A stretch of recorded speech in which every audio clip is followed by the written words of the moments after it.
Yesuus hidhamu jecha Salamoonidha. Maaliin waa barreessu maali dhiisi? Jechuun sun jecha Salamoon moo jecha Yesuus? Kana bicha addaan baasi. Jetteerti kala sume maayirra deebitaati. Jecha Salamoon jette bar. Miidhagattee maalan godhare? Laa hala jecha Salamoon Lakki maa hunda gaddaa akkami? Irrafni illee dhawoo maa hunda gadda rafeen ka'ee maa hunda gadda siin jechaan jiraaman. Kun weedduu Solomoon isa weedduu hundumaarra caalu jedhu. Gizee lama jechi Salamoon jetteetiin turte jechuudha. Erga akkasitti macaafa wangeelaa keessatti jechuudha. Zefixiratiidha hanga raayii Yohaannis keessa jirutti hunduu fakkeenya kan Maatiyoos barreessee kan Luqaas barreessee macaafa fakkeenyatti weedduu caalu. Hundi isaaniiyyuu hafuura qulqulluudhaan marraamaniitu barreessan. Yaa ta'u hafuura qulqulluu dhiise gaazexaatis Musee barreessee kanaafuu hundi isaaniiyyuu jecha Maatiyoos, Luqaas fi Salamoonidha malee akkuma waliigalaatittu jecha Iyyasuusii miti jechuudha. Nuti illee maalitti amannasti fakkaate kitaabni yookaan dammoo warroonni kitaabaan bu'uuran hin jiru yookaan dammoo kitaabni barreeffame kan jennu afis ragaa irratti baateerta jechuudha. Maaliif jechi kun jecha Salamoonii jechuudha. Kan Maatiyoos kan Maatiyoosii jechuudha. Malee jecha Iyyasuusii miti jarattiin qubaa waliin qabdu. Iyyasuusii fi wangeelli qubaa akka waliin qabne atu ragaa baatee jirta jechuudha.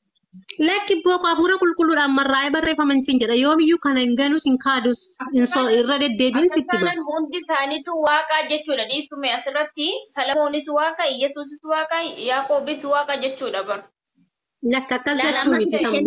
Maaliif fakkaate namni kamiyyuu macaafa mataa ofii hin barreessa fakkeenya. Ani macaafa tokkoon barreesse macaafni sun kiyyaadha malee. Macaafa rabbiin ilaallatu miti fakkeenya macaafa normaal tokko yoon barreesse jechuudha. Isheen macaafa sana yoo bulte ni dandeessi. Mirga ishiiti waan ta'eef. Garuu bakka kanatti waan hubattu keessatti isheen mee kan Salamoon bichaa macaafa weedduu kan barbaaddu bichaa keechaan naxxaktee fuute inni lakkii kaayee jecha Iyyasuusii miti jettee jechuudha. Kuuwwan dammoo jecha Iyyasuus jechuun dhaqee gowwaa shawwadadhu jechuudha. Siif galee. Lakki bi akkas jechuu koo miti sume. Lakki dhugaadha akkas jechuu koo miti dhaggeeffadha. Hafuura qulqulluudhaan marraa'ee barreesse. Dhaggeeffadha. Hundi isaaniiyyuu maqaa qabu miti. Jechuma ofiisaa jechuma Salamoon jettee bara.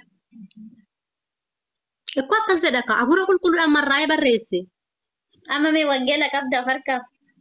Mee weedduu caalu boqonnaa takka lakkoofsa lamarraa nuuf dubbise. Kunoo yeroo hin dubbifte isinan dubbisa kunoo dhaggeeffadhu jaalalli kee daadhii wayiniirra waan caaluuf afaan koo keessa na dhungadhu jedha. Akkas jechuun nuyi isa nuyi foonitti hiiknu osoo hin taane si akkuma tokkorra deebi'ee sittan hima. Isa nuyi akkasitti amma dargaggoonni nuyi teenyee qalladaa kolfaa hiiknu kana osoo hin taane inni waldaa kiristaanaa fi mootummaa waaqayyootiif barraa'e. Kana gidduuf barraa'e irraan kan hafate nuuf fedhii keenya sa'arraa kana ilaallatee miti kan inni barraa'e. Qoy waan akkasiin jedha habiibti biyya. Paastariin tokko si bira dhaabbatee afaan keessan dogoddoo siin jedhe maal jettaanati? Hara sabuu Hin jedhamu kaa. Hin jedhamu kaa maaliif akka inni barraa'e? Maaliif akka inni barraa'e beeka kaa? Maaliif akka inni barraa'e beenanus maaliif akka inni barraa'e beeka? Nuhii hafuura qulqulluudha mee maaliif barraa'e? Eenyu akka barraa'e? Waldaa kiristaanaa fi mootummaa waaqayyootiif barraa'e. Mana keenya galgalaa jechaadha. Tole ishee isinumatti ittiin fayyadamaa jira waan ta'eef isiniif barraa'e hayyee taate bakka. Erga san waan kana ittiin bultamu ittiin hin bultu. Ittiin hin bula. Hayyee erga ittiin bulte taadaa erga bakka kana na dhungattu hin jedhe dhungattuure. Fakkeenyadha malee inni isa amma isa iftoominaa ifa isa foon kee fedhii foon keenya akka nu ittiin geggeeffamnu osoo hin taane fakkeenyadha.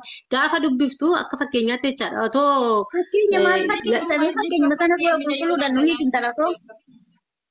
Fakkeenya jiru bar fakkeenya jechuun kana laali ta'u godhi jechuudha bar. Fakkeenyaan beeku isa wajjin akkanaa galu. Barsiisaan tokko amma fakkeenya jechuudha osoo maatisii barsiisaa yeroo egzaampilii siif kaasa jechuudha siif galee akkatti herreegisiin jedhee herreega tokko mata duree herreegee kajalaas akkuma sanitti herreegdaa jechuudha. Wangeela kanarratti san fakkeenya egzaampilii bakka tokkotti akkana wangeelaa fi atis waan sanirraa koppii gootee goota waan san jechuudha barsiisa waan ta'eef. Wangeelaa fi isa jireenya biyya lafaa keessa jiraannu wal bira hin qabnu wal bira hin madaalu. Hin madaalamus wal biras hin qabamu. Bafitsuun jechuudha. Siifnee egzaampilii maalidha meeqamtu fudhata fakkeenya tokko. Fakkeenya isaa sii kaasuu fakkeenya manni jaalalli kee daadhii wayiniirraa waan caaluuf jechuuni waldaa kiristaanaatu jechaadha. Waldaa kiristaanaatu mootummaa waaqayyoo nuun maal jedhama lakkoofsa 16 dura ishee dubbisiiftee turte yaa michuu koo atis baay'ee miidhagaadha. Atis baay'ee miidhagaadha. Ati dhuguma nama in marartaa margi lalisaanis iddoo ciisicha keenyaati. Akkas jechuun jechaadha. Akkas jechuun nuyi kennaa hafuura qulqulluu keessa jiraannu. Siigalee mootummaa waaqayyoo keessa gaafa gallu jireenya lalisaa jireenya margaa jireenya qoyqa na xumursiisi kaa. Na dhaggeeffadhu harmi irraan kutiin kan dargaggeessi jedhus jira kan dargaggeettiin jedhus jira lamaan isaanii yoo wal fakkaataa na xumursiisi ishii dhaggeeffadhu sitti hima. Waldaan kiristaanaa jechaadha as teesseetu jaalallee ishee isa biyya waaqarraa waldaa kiristaanaa jechuun iddoo itti hafuurri qulqulluun nu ittiin hafuura qulqulluudhaan kiristoosii waaqessina miti himannu rabbiin ijaan agartee ammati garuu amantiidhaan hafuura qulqulluudhaan keessa keetti amanta miti keessa keetti akka rabbi tokkicha achi jiru namni ijaan argan jiru akka achi jiru waan amantuuf isa kana iddoon walitti qabamnee nuyi maqaa rabbi yookiin immoo maqaa waaqayyoo keenya maqaa safa isaa keenya dhaannu kuni dhaggeeffadhu. Isaan kanatu jechaadha waa'ee jaalala mana isaanii galgalaa waa'ee jireenya keenya isa borii isa dhuma gara biyya lafaa dhuma booda siigalee waa'ee isa haasa'uudhaan kan hafate maal jedhe isa dargaggeessicha kan jedhu waldaa kiristaanaa bakka bu'a. Isheen durbaa mooyyuu rakkoon qabu dargaggeechi waldaa kiristaanaa bakka bu'a. Ishii dargaggeetti noo isheen durbaa sila mucoo maal taate meefachi qoy meettan agarsiisa yoo wallaalti ta'e dara rabbi oromiffan beekta miti. Maalitti agarsiistaa? Hayyee amma fakkeenya inni kun kan dargaggeechi faarsudha laa faarsaa dargaggeechati mata duree isaa dargaggeecha kan gadii kun immoo isheen durbaa kan deebistuufidha amma immoo isheen deebisteef yoo raawwatte dargaggeechi. Waldaa kiristaanaa fi mootummaa waaqayyooti isaantu wal haasaa isaan lamaan gidduutti ta'udha. Dhaggeeffadhu. Na dhaggeeffadhu akka dargaggeessaa fi na dhaggeeffachuu hin dandeenye cal jedhi ishii maayikii qabadhu na dhaggeeffadhu. Jalqaba irratti waan dhaggeeffadhu kan isitti naasa'a bar yeroo dheeraa dhaggeeffachaa ture na dubbachiisi kaashan viidiyoon zoosa waan ta'eef asitti mee akkasitti na dhungadhu jedheen hiraa kaza wal dhungatee erga xumuranii gadi buune jechuudha. Erga akkas wal dhungatanii raawwatanii gadi bu'aniiti dargaggeechi jecha kana jedhaan. Jecha kana jedhee yoo raawwate immoo isheen durbaa sun mola ishee durbaa asitti kaa dhufe boo deebii deebisaaf. Kazaan dargaggeechis dhufee deebisaaf. Isheen jalaa qabdee kana deebistiif miskiin. Siif galeera miti. Kanaafuu kun jecha argaan jira barnoota jira macaafni qulqulluuni. Hayyee erga ergite maal waldaadha fakkeechi taree dargaggeecha fi dargaggeetti jedhee dubbata. Ishee durbaa fi ishee dhiiraa jedhee dubbata.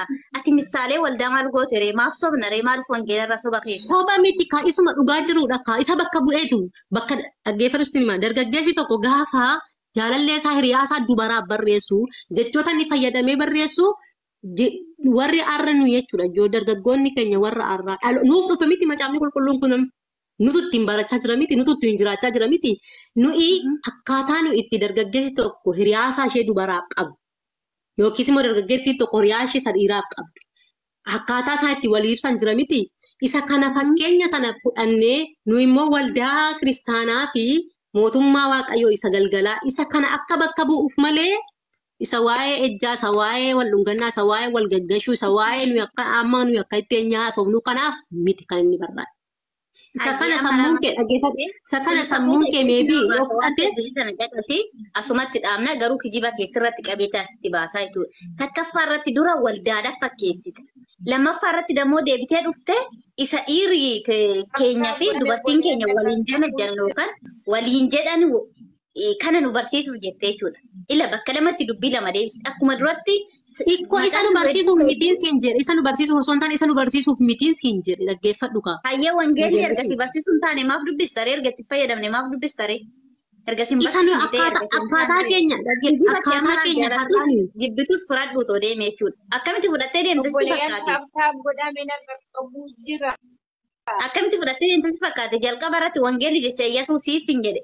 Naan jette hayyee wedduu caalu naa dubbisiin siin jedhe macaafni wedduu caalu jecha eenyu jennaan jecha Salamoonii naan jette asitti tokko itti deebitee moo hafuura qulqulluudhaan jecha Yesuus jette lama asitti sobatte. Amma fakkeenyaaf jechaadha akka carraa ta'eeti iyyuu macaafa qabatteerta miti argiteerta miti jalqaba isaarratti maal jedha boqonnaa tokko jalqaba isaarratti maal jedha wedduu caalu boqonnaa tokko jalqaba isaarratti maal jedha kun wedduu Solomoon isa wedduu caalu. Akkasin jedhu Ayyee jechuun kun jecha Salamoon jetteerta kaa. Atamma jecha kanaan ni bultamu hin bultu jedheen si gaafadhe siif galee. Hin bultamu hin bultu jedhee si gaafadhe naani lakki waldaadhaan fakkeeffama jette. Takkaatu dammoo fakkeenyadhaan yaani fakkeenyi sun si barsiisuudhaaf miti ree waan tokko waan asirra taa'e waan wangeelarra taa'e kamiyyuu itti raawwatu waan wangeelirraa si dhoowwe hundaa ni dhoowwamta miti ree wangeelli yoo sagaagalisiin jedhe sagaagaltu miti ati. Mazaafni wedduu akkattis wal dhungaddaa sin jedhe inni dhungattaa jechuudha. Akkuma sagaagalummaa san irraa dhoorgatte sani wal dhungaddaa sin jedhe wal dhungattaa jechuudha. Dafisum akkasin godhamu.